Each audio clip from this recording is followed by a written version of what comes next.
Craig Moore is going to be first up in the semifinalist round. 19 in round one for Craig. He said his dad and uncle are the two that helped create his shots. He began working on his game way back. CYO level, fellas. St. Andrews in Newtown, Pennsylvania, is a third, fourth grader. A little diminutive guard at the time that had an excellent stroke, Jimmy. Only made 2 on that first rack, so you cannot be first rack sensitive right now if you're Craig Moore. You have to flush it out of your system and get onto those next shots. It only took to the semifinals to get to first rack sensitive. Always a key. Yeah, it always is. Second rack sensitive, very critical as well, if you want to have success. Right now, the money balls are keeping him in this thing because he's just plain rack sensitive, if you ask me. Now he's warming up a little bit on the wing. He went a little quick in the opening round, and when you want to average about 1 attempt every 2.5 seconds, maybe a little quick with his pace, is Craig Moore. Money ball could be big. So only 13 for Craig in the second round. Brad, he had 10 seconds to go. I think he got a little bit rushed. Your pacing is so important in this three-point competition. Well, you want to plant those feet, get squared, make sure the feet and shoulders are squared to the basket, as well as the key follow-through. But the shot starts from the floor. Only had 1 on that second rack, and only 2 at the end. Jack McClinton, who, as Jimmy mentioned earlier, some of his best scoring of his senior season in the ACC was against some of the best competition in the country. You know, yesterday when all the competitors were here, and look at those numbers that he put up against those ranked opponents, averaged right at 30 points a game against high-quality teams. Didn't have a lot of help in the backcourt either. He was kind of a one-man scoring arsenal at times for Miami.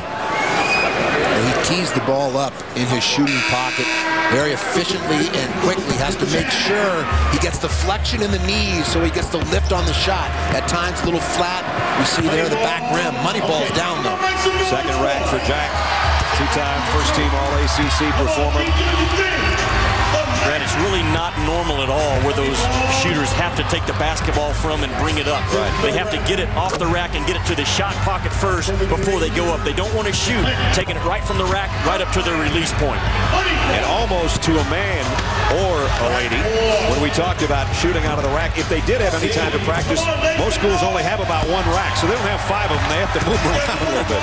We see he's been flat. There he's getting better lift on the last 2, but got that tortilla or pancake flat. He's got to get it up in the air. Much better here down the stretch. There's 3 in a row, 4 in a row. Money time for Jack.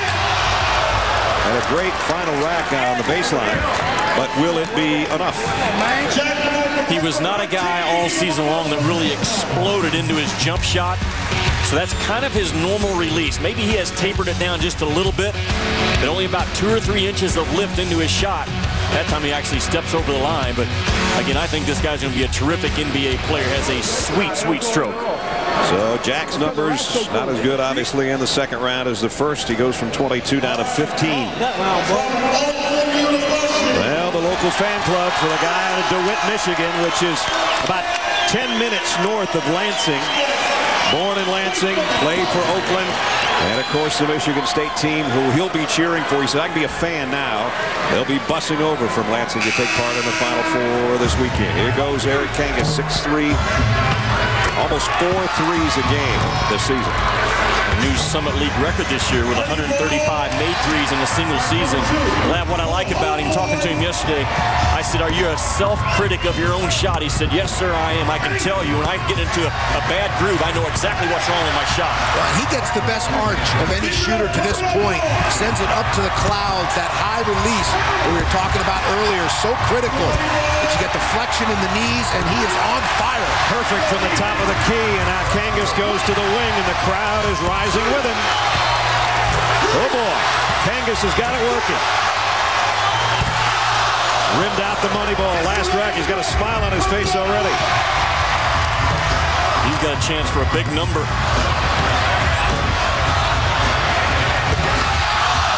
Wow, the last rack just defended him right in his grill. But how about the top of the key? That's when he got the crowd right in his pouch, if you will, if you want to nickname him Roof. That's good. Kangas, yeah. Oh, a good rhythm here, and the excellent lift. Got got the little bunny bounce. Torching from all angles. This is tickling the twine, fellas. Let's check in with the A. All right, well, Eric Kangas joining me right now. You actually played 2 games here, right, in college. How much has that helped you tonight? Well, I think it's a little bit of a comfort factor. I'm going to catch my breath here. Yeah, it's a little bit of a comfort factor. I've shot in these gyms before. We played 2 games and 1 game last year, too. As you're trying to catch your breath right now, give us a feeling. How tiring is this? Well, I don't do more of a jump shot. These guys that are doing the jump shots probably get real tired around the 4th or 5th rack, but it's still tiring for me, too. Well, you got all these fans in this house supporting you, so we'll see you the next round. Yeah, I'll do my best. All right, Brad. Well, he did pretty darn good. 23 and then a 19. And Jimmy Barron, who had the best first round with 25. We talked to his coach. We saw his brother and his mom. How about taking you back to November when he was taking on the Duke Blue Devils?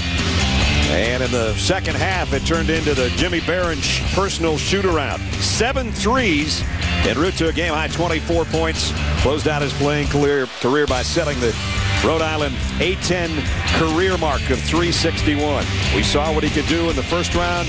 Can he keep that kind of pace going?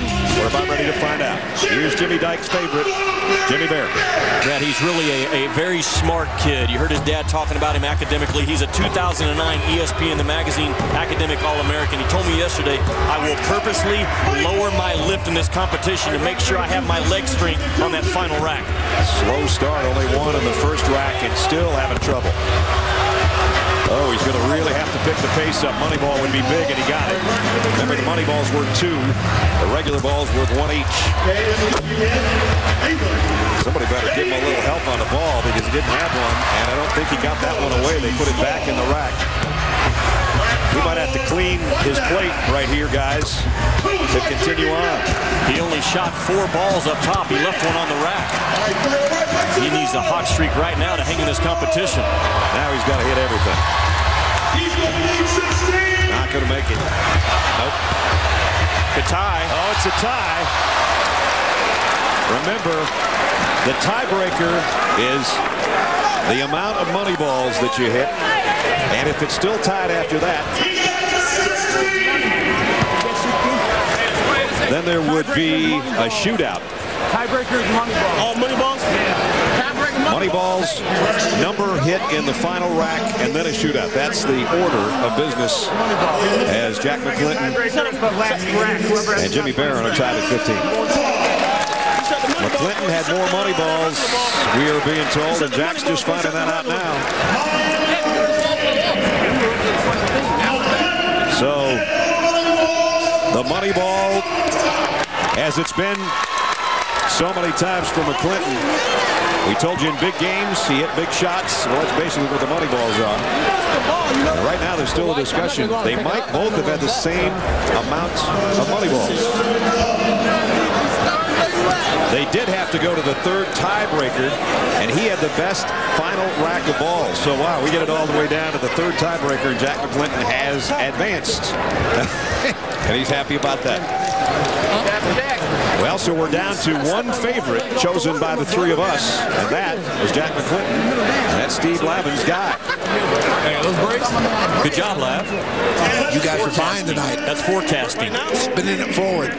So it's going to be Jack McClinton and Eric Kangas who will be in the finals of the men's 3-point shooting championship. When we come back, we're going to start our countdown. If you've watched